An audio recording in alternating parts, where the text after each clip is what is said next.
بسم الله الرحمن الرحيم.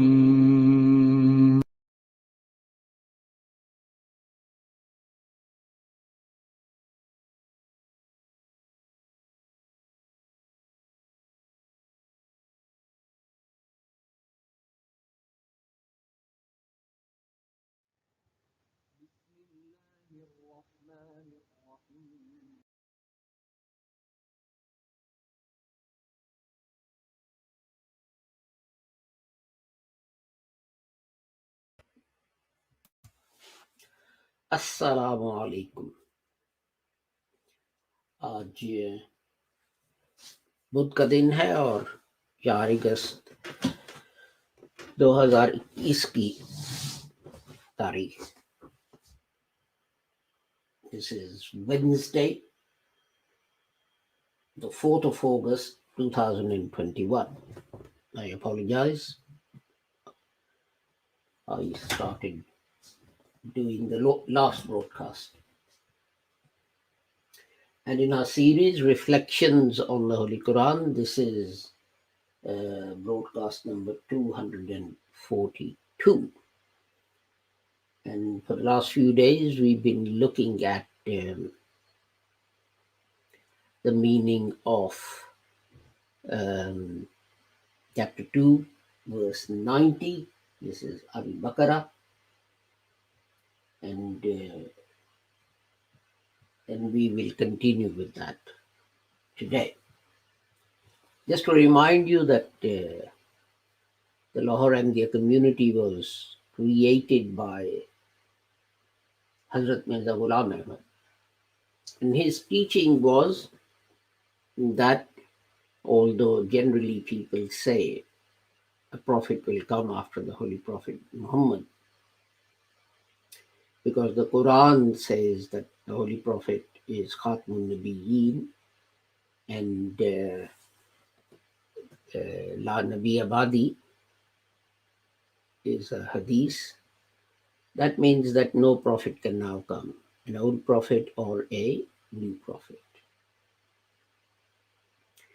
But the Holy Prophet said that when the Ummah goes astray, Mujaddideen, reformers will come to guide Muslims on the right path. And two names were given in particular: Isa, Jesus, son of Mary, and Mahdi. But then the Holy Prophet Muhammad also said that these are two different titles for one and the same person. And Hazrat Mirza Ghulam Ahmad taught us that he is the Mujaddid for whom these titles were used by the Holy Prophet Muhammad. And obviously, this is a matter of disagreement between us and others. But then the Holy Prophet had said that the basis of being a Muslim is the kalima. And if one reciter of the kalima says to another reciter, you are a kafir, you're not a Muslim, then it is the person saying it who is the kafir. Hazrat Mirza Ghulam Ahmad also taught that although people believe that some prophetic revelation is not in the Holy Quran, such as Ayah Rajam and Surah Walayat, this is incorrect. Allah has promised to guard the Holy Quran himself, so all the prophetic revelation is in the Holy Quran. And that some people believe that parts of the Holy Quran have been abrogated. But this too is wrong. Hazrat Shah Waliullah said that people say that over 500 verses of the Holy Quran are abrogated, but I have done research and it's only 7. But we say that no verse of the Holy Quran is abrogated, and of course, Jihad is a duty of every Muslim. But jihad as defined by the Holy Prophet Muhammad, not by someone themselves. And the Holy Prophet, when returning from a battle, said we return from the minor to the major jihad. And major jihad is to fight our own negative feelings, emotions, and desires.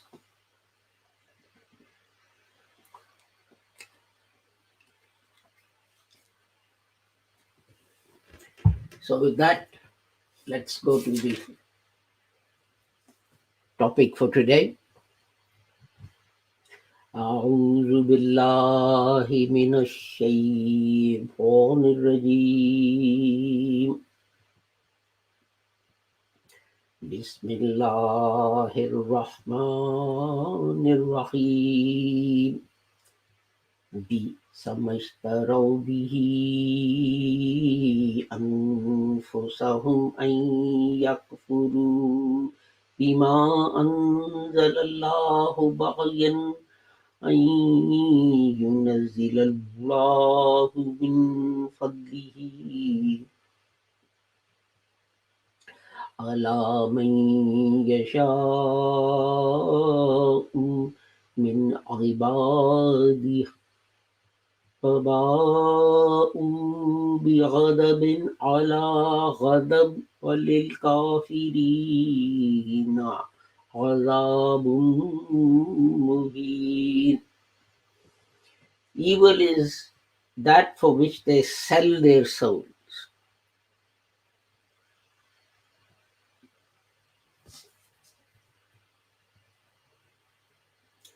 That they should deny that which Allah has revealed out of envy, that Allah should send down of His grace on whomsoever of His servants He pleases. So they incur wrath upon wrath. And there is an abasing chastisement for the disbelievers. Yesterday we got as far as Fadlihi. So today Allah and Man are connecting words. So we go to Yasha, and then Min is a connecting word, and then we go to Ghibadi.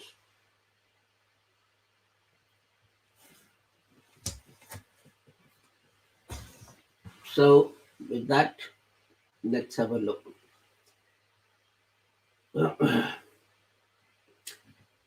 The root of Yasha is Sheen, Ya, Hamza, and it occurs 519 times in the Holy Quran in two different forms. So let me see what's happened to my notes. There we are.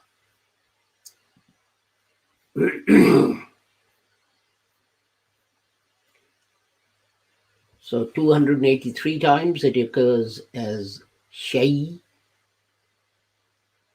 noun meaning a thing, and 236 times as Sha'a. So the first means the will, the intention, wish. Man yasha'u min ibadihi. In this verse that we're discussing, He wills, He commands, He orders, and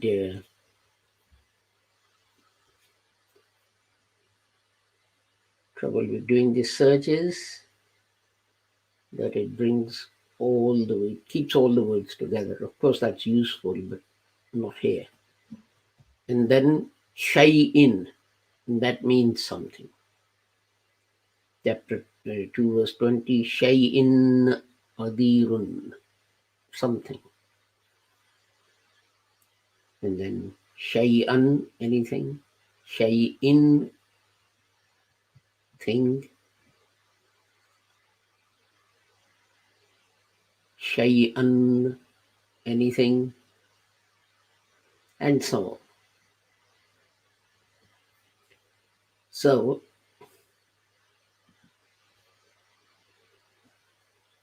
it means, now there's a difference of opinion because it means, for some people, it means that shay is something that you can learn about and then pass it on. But others say that shay includes everything. Whether you know about it or you don't know about it, whether you can see it or not see it, or it's in the past or present or the future. Because if you look at it, the verse of the Holy Quran, chapter 39, verse 62 says, Allahu khaliqu kulli shay'in. Allah is the Khaliq, the creator of everything. And there are things of which we don't have knowledge. Coronavirus was one. When it started, we didn't know anything about it. But it was still created by Allah.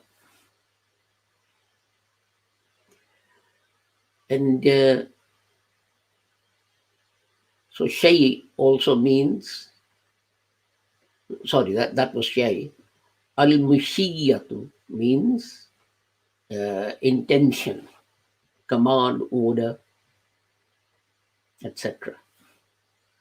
So obviously when God determines something, it happens. It's a command that comes into being. And there are some commands that Allah tempers because He knows human beings are weak. Now, for example, it's God's will that we fast. But at the same time, God says, Yuridullahu bikumul yusra wala yuridu bikumul usra.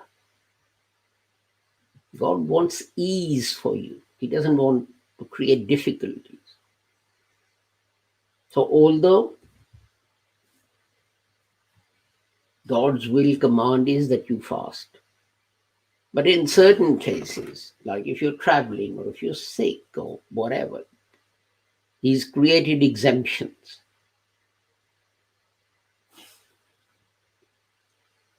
Why? Because God says, chapter 40, verse 31, وَمَاللَّهُ يُرِيدُ ظُلْمًا لِلْعِبَادِ. God doesn't want to be harsh on people. Now, the difference between mashiyat and intention is also the fact that, or wish, is given by this example that, people don't wish to die. They may even say that they don't intend to die. But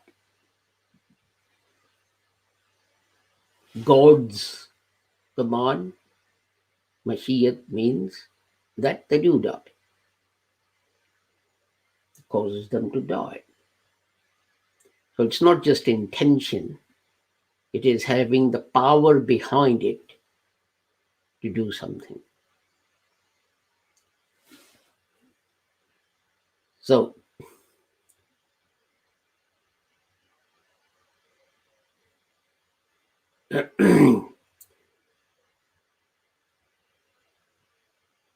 chapter 12, verse 99. Udkhulu Misra inshallah. If God wills, then you will enter Egypt.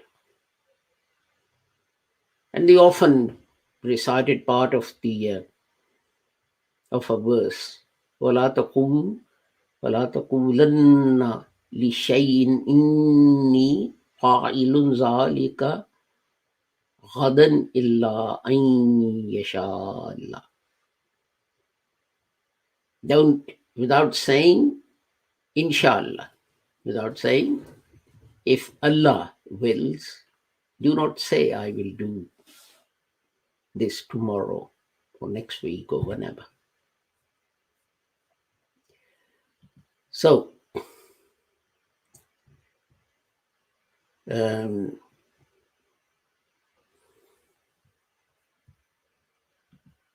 fact, God's will is what He wants. You know, this world is cause and effect. But if you take it back to the creation, people say, why was the universe created? What was the cause? Well, the cause can only be that Allah wanted to create the universe, nothing else. You know, I have flowers in the garden. I can go out, cut the flowers, put them in a vase, and so on. What is the cause of those flowers being in that vase? Well, the fact that I cut them. That doesn't apply to God. His decisions, what he does, his will is not bound by any cause. And that applies to the creation of the universe. So, but then God binds himself to the laws he creates. So he doesn't just say, well, I can do anything I want, I can follow the law or not follow the law.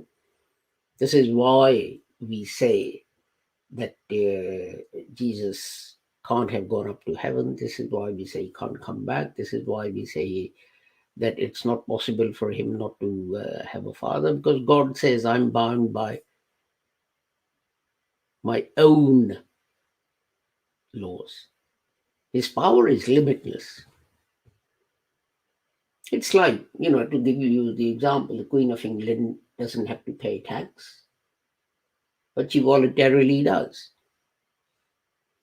It's the same sort of thing. So let us move to the next word and see what that is. Ibadihi. Now that consists of two segments, he and ibadi. He is a pronoun. So the root is ayin ba dal. As I said, it has two segments, he and ibadi. And it occurs in the Holy Quran 275 times in 6 different forms. So 131 times it occurs as abd, and 122 times as abada, and 11 times as abid, and 9 times as ibadat. So, like right at the very beginning, Iyyaka na'budu wa iyyaka nasta'in. Do we worship? So that is the first form of the verb worship. And as I said, it occurs in that form lots and lots of times. Abattum, you worship. Abud, I worship. etc. And then abidat, who worship, and then the noun, worship. Ibadatihi, his worship. Ibadatikum, your worship. Ibadatihim, their worship. Ibadati, worship me. And then, of course, the noun, meaning slave. Wal abdu, and the slave. Ibadi, my servants, my slaves. Bil ibadi, 207, his servants, and so on. So, where are we? So, the word al-abudiyatu, it means to humble yourself before someone. And to show humbleness before someone. But al-ibadatu, that stands for the maximum amount of humbleness. And that maximum amount of humbleness is deserved only by Allah. That's why in chapter 17, verse 33, it says, Allah ta'budu illa iyya. Apart from him, do not worship anyone else. And Abudu Rabbakum, chapter 2, verse 21. Worship your Rabb. And in chapter 4, verse 36, Wa'budullah. And worship Allah. And other places, Allah Abdihil Kitab, chapter 18, verse 1. The one who revealed the book to his servant, that is the Holy Prophet Muhammad sallallahu alaihi wasallam. And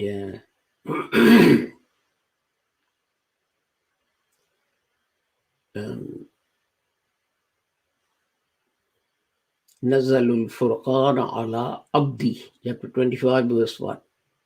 The one who revealed on his servant the discriminator, the Quran.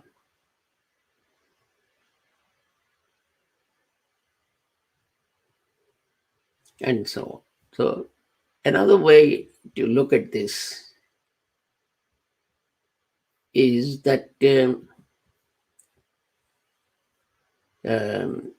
word with the root Ain Ba Dal, Abdan, is actually a plant. And camels find it very attractive. And they go towards it. And they eat it. And after they've eaten it, they become very thirsty. And they have to drink a lot of water. And the reason Arabs are keen for their camels to eat that plant is that if the camels eat that plant, then they give a lot of milk. So you have three things. There is the attraction to something, and we are attracted to the concept of a hereafter, a life after death, and what we might attain But if you're going to get that, then there are difficulties in the way. Well, take the example of fasting. From morning till night, you can't eat, you can't drink.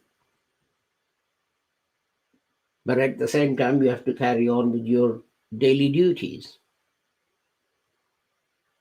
May not be so bad if you're an office worker and you sit in the office and twiddle your pen all day long or play on your keyboard.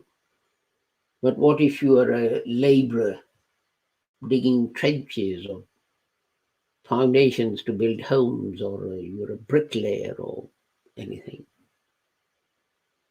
But the point is, if you bear those difficulties, those hardships, for the sake of attaining, what is attractive, then, the hereafter, even the life in this world will be better.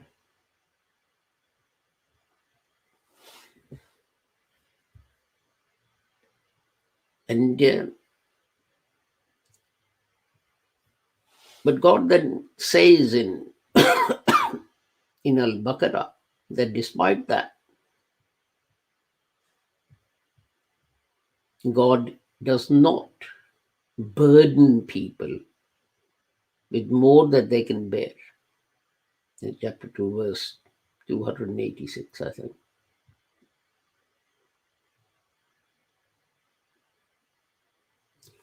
So you have to think about these things, think sort of, how shall I say, think laterally about these things.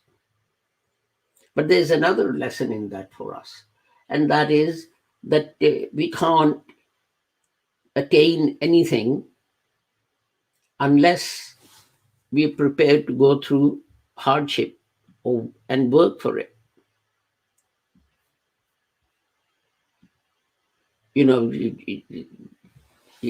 It's attractive to think that you're going to have a comfortable house and all this kind of thing.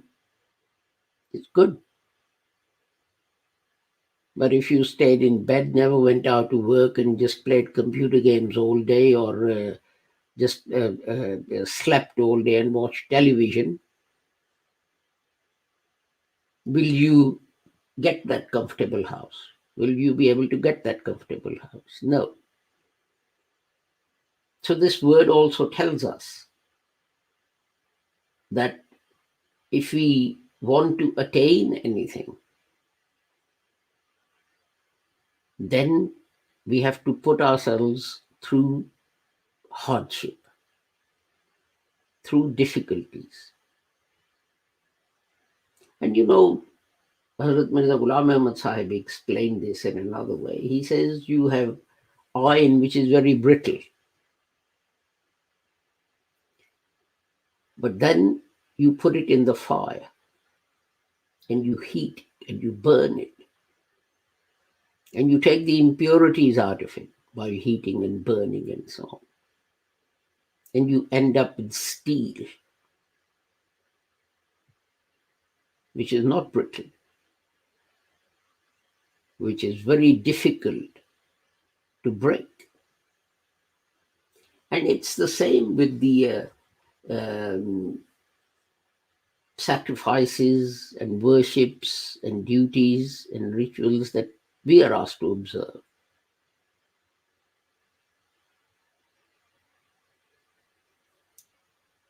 Such as worship 5 times a day. So you're in the middle of negotiating a deal. The call to azan comes, and you have to go. When you come back, that deal may not be there.